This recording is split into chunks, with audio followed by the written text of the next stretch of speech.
They changed Commander again, and some people say it's too much. The Commander bracket system just got another major update.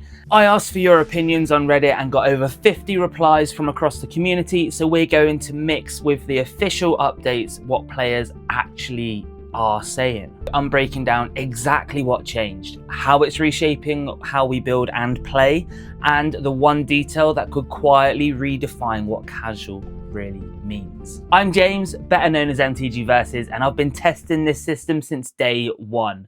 Here's what actually changed and why it matters. On October 21st, 2025, the Commander format panel released its new update to the Commander bracket beta, refining how deck strength and intent are communicated before the game. First, turn expectations. Each bracket now defines roughly how many turns a game should last. So bracket 1, around 9 turns, focused on theme and storytelling. Bracket 2, around 8 turns. Bracket 3, around 6 turns. Bracket 4, around 4 turns. And bracket 5, the cedh tier, where any turn could be the end of it. This finally gives players a shared baseline for pacing and not just power. Secondly, bracket 2 has been decoupled from pre-constructed decks. Originally, it tied to the average precon power, but that caused endless confusion since precons vary wildly. One Reddit user said the bracket 2 decoupling from precons was long overdue. Another explained that bracket 3's 6-turn expectations was too fast for any precon to handle, and that moving away from precon labeling makes much more sense. Third, tutor rules have been restructured. Tutors are handled through the game changers list now. If a tutor consistently breaks games open too early, it goes there instead of being outright banned or vaguely discouraged. The game changers list was trimmed to focus on cards that truly warp the games as well. 10 cards were removed in this update: Expropriate, Jin Gitaxias, Core Augur, Sway of the Stars, Vorinclex, Voice of Hunger, Kinnan, Bonder Prodigy, Urza, Lord High Artificer, Winota, Joiner of Forces, Yuriko, the Tiger's Shadow, and Deflecting SWAT and Food Chain. The format panel explained that commanders are being treated differently now because they're public information. Everyone sees your commander before the game starts. One Reddit user put it bluntly: they're scaling back on putting commanders on the game changers list because you can already see them. Another added, these are expensive cards. They should change the game if you were to be able to cast them. And a different comment pointed out most of Urza and Kinnan's worst stuff already gets caught by the combo guidelines.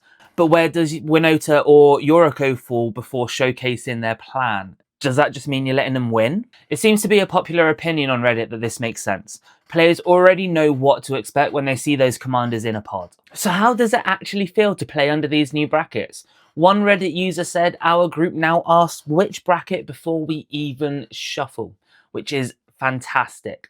That's the system working as intended. Another wrote, it's starting to feel like an event instead of casual Commander. That comment captures the tension between structure and freedom. Many players like the clarity, but others worry the new system adds too much formality to a format that's built on creativity. Another user mentioned we really need something between 2 and 3. The gaps are just too wide. And someone else observed the bracket system is a good guideline, but a tuned 2 can easily take out a power 3. Those insights show the system is helpful but still needs fine-tuning, and that communication remains key. But the format panel didn't make these updates in a vacuum. They held a 3-day summit to review event data and community feedback. But still, not everyone's convinced players will adopt it. One Reddit user said, it's great as guidance, I'm just skeptical players will care enough to follow it. And that's a fair take, because this system will only work if people actually use it. And speaking of using it, if you're enjoying the video so far, feel free to use that subscribe button. Now let's talk about 2 hot topics the panel wants feedback on.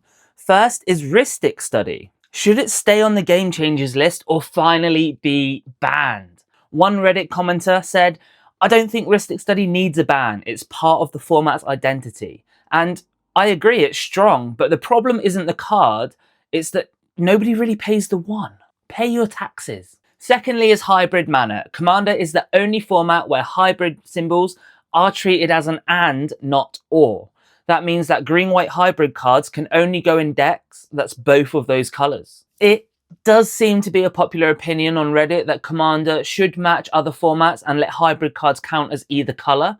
Personally, I agree. Hybrid mana encourages creativity and fits Commander's spirit of expression. Let me know what you think in the comments. I'll feature some of your takes in the next video on this topic. The 6-turn minimum for bracket 3 might sound small, but it's quietly redefining what casual Commander means.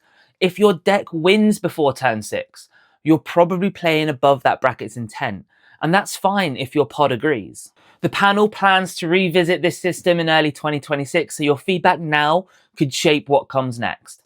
If you care about keeping Commander balanced and fun, hit subscribe. I'll cover every major update that happens. And drop a comment with 3 things. Should Rhystic Study stay or should it go? Should hybrid mana match the other formats? And are you having to change your Commander deck's brackets because of these recent updates? Your comment might show up in the next video on this topic. The Commander bracket system may have quietly changed everything. Now it's our turn to respond. Thanks for watching. I'm James, this is MTG Versus, and I'll see you next time.